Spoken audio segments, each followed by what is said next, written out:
Behind the Dish is sponsored by DBAT. Check out dbat.net for baseball and softball products, franchise information, and to find a location near you. And now your host, John Piper. Welcome to another segment of Behind the Dish. We are broadcasting live at the 75th Annual American Baseball Coaches Association Conference and Convention right here in Grapevine, Texas. So pleased to be joined by 18-year coach, newly appointed associate head coach at UC Santa Barbara, Donegal Fergus. Welcome to the show. Thanks for having me, John. Hey, I know you're a busy guy. You got a lot going on. You're speaking tomorrow here at the convention in front of probably several hundred, if not over 1,000 coaches. What's that like to come back and be able to speak to your peers about something that you're so passionate about, recruiting and the game of baseball? Yeah, it's a really cool thing for me. You know, I've been coming to this thing for a long time. Like you said, this is my 18th year in coaching, I think, and I've probably been to 14 or 15 of these conventions. And, you know, come every year and listen to guys talk and to be able to be up on the main stage and present as well is kind of a bucket list thing for me, and really excited about doing it. Obviously, you bring a lot of passion to the game. I've been following you on your social media channels, Twitter, and I don't do Snapchat. I don't know. Do you do Snapchat? I probably do for recruiting, yeah, right? The players, that's one of the ways to communicate with guys these days. But you did a video I want to ask you about. You were either riding on a bicycle or a skateboard or something. I think you had one of those gizmo things or a stick. You were holding the phone or something. Yeah, it was just me holding the phone. I was riding my bike. So we live really close to campus.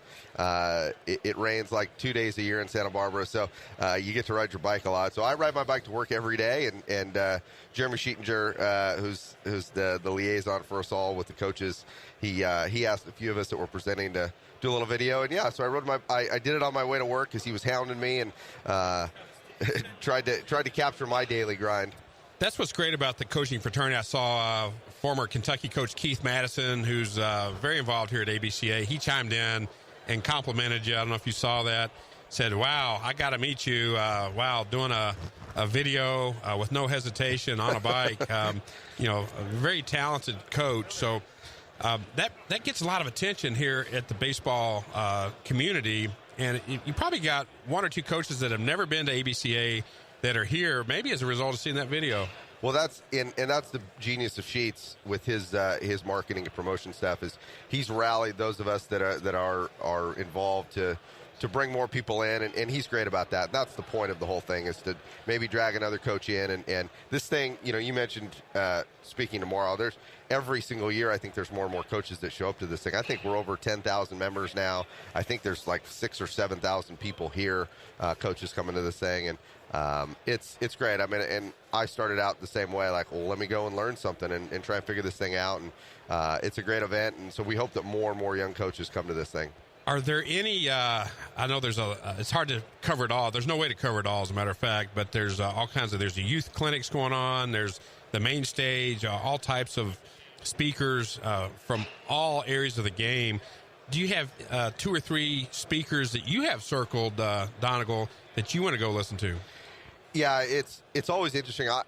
I think for a long time, especially when you're young, you try and maybe go to the things that are your specialty, so you can get better. And if you're an infield coach, you want to go listen to somebody talk about double play feeds or footwork on ground balls or whatever it might be. If you're a hitting guy, you want to go to listen to some hitting stuff. I've sort of gone the other way now. I try and go to listen to some of the things that are maybe new to me. I've never coached pitchers other than being a head coach, but I try and go to some pitching stuff. And there's always great guys. I think there are some really interesting speakers this year on the mental side, Brett McCabe and some guys like that that I really want to listen to, and then certainly some of my friends that are presenting as well. So the message is you can always be learning. I have an acronym I learned a long time ago called CNI, Constant Never-Ending Improvement. So as a coach, as a player, even as a parent, learning new things about the great game of baseball, it never stops. It shouldn't. I think the really, really good coaches in our game are great about that. They never stop learning. They never stop wanting to gain some new information, or just find a little bit different and refreshing way to do it, or find some new techniques, or take things that guys are doing. And our players are evolving.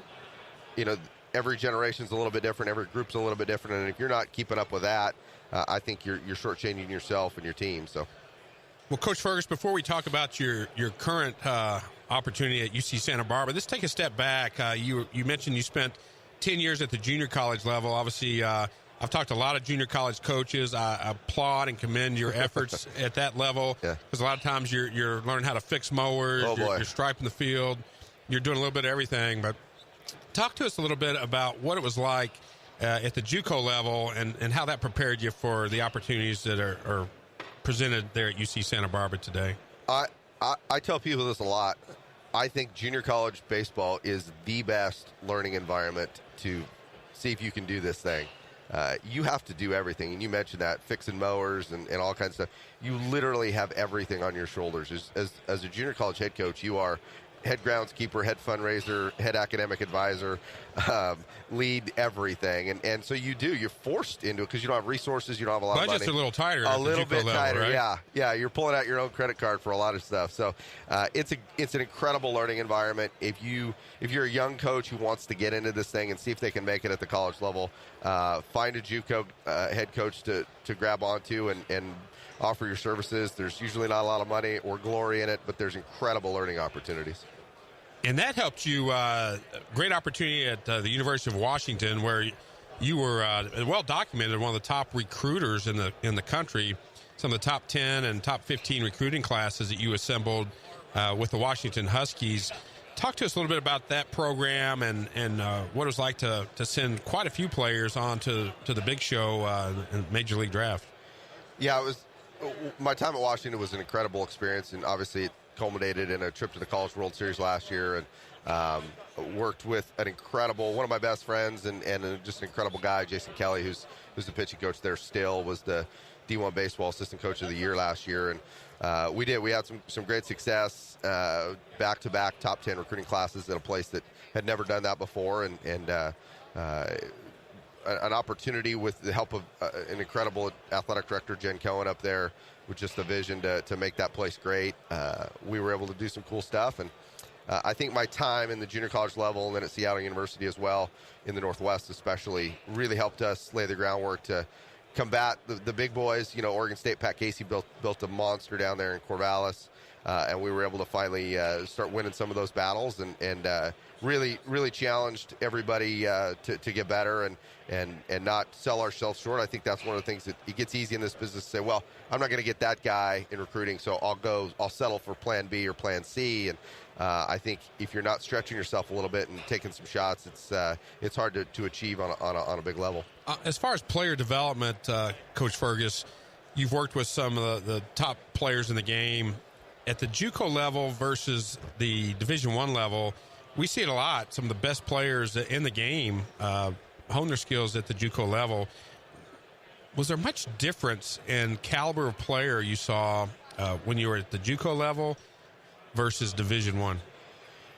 Yeah, I mean, there's obviously some differences. You have guys that have ended up at the junior college level based on any number of factors. Maybe it's they're not quite ready physically, they're not quite ready academically, they're not quite ready emotionally and or financially, those sort of things.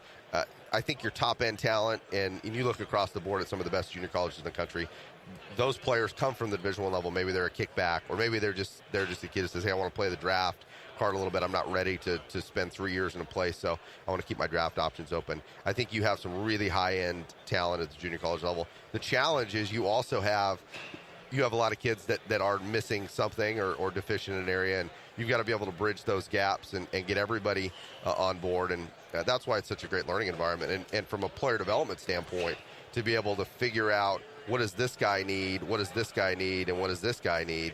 And that's sometimes vastly different at that level. That's the difference. At our level, you're talking, your margins are smaller. You have guys that are pretty darn good. We're trying to tinker on a smaller micro level. Well, I know you're super excited to be at UC Santa Barbara. Coming into the convention here this year, the weather here in Dallas was a little rough. Reminding more of the Pacific Northwest. Yes. But today, I don't know if you get a chance to go outside. It's more like winter in Southern California. I think it's going to be closer to 60 degrees and sunny. Probably gets a little warmer along the coast there or inland. You probably got to get a little inland to get a little warmer than 60. But how excited are you and your family to be in Southern California at a program like UC Santa Barbara? We couldn't be more excited. My wife, before I almost got the words out, she says, yes, let's go, that I had gotten an offer down there. Now, was it mainly for the weather and the beach? Yeah, she was ready. That's part of it? She was ready for a change. We're both Northwest people by birth and spent our whole lives up there. But we were ready for change, and she was certainly excited. My kids were too. We get to be outside every day, and we're in the water every day, and it's an incredible place to live and a wonderful community. Have you had a chance to surf yet? Almost every day. Wow. My dad grew up in San Diego and now lives in Costa Rica for the last 20 years. He's a surfer. So he taught me, and so it's a great opportunity. The water's a little warmer than up in Seattle. So. Now, will you have any of your athletes out in the water cross-training, doing a little swimming or things like that? Yeah, we got I would say probably half our team are surfers now. Even we've got some really hardcore ones, one who thought about joining the tour instead of playing baseball, and then a few that have picked it up along the way. But they're all in the water most of the days. So to be clear to the audience out there, to become a Gaucho, you don't have to be a surfer. We'll teach you. There you go. We'll get you dialed in. We'll teach you how to do it. Well, Coach, you're going to be talking tomorrow about recruiting. It's been a hot topic the last couple years, some NCAA changes. It's a very competitive landscape. Can you share with the audience here local a few of your talking points for tomorrow as far as takeaways for the recruiting, both the athlete as well as the coach? Yeah. When they asked me to speak on recruiting, it's a little bit of a, hey, we're not sure where we want to go with this topic. It's not one of the normal topics. Usually these clinics are about, kind of baseball mechanics, teaching a specific position. So this was a little bit new and exciting, which I liked.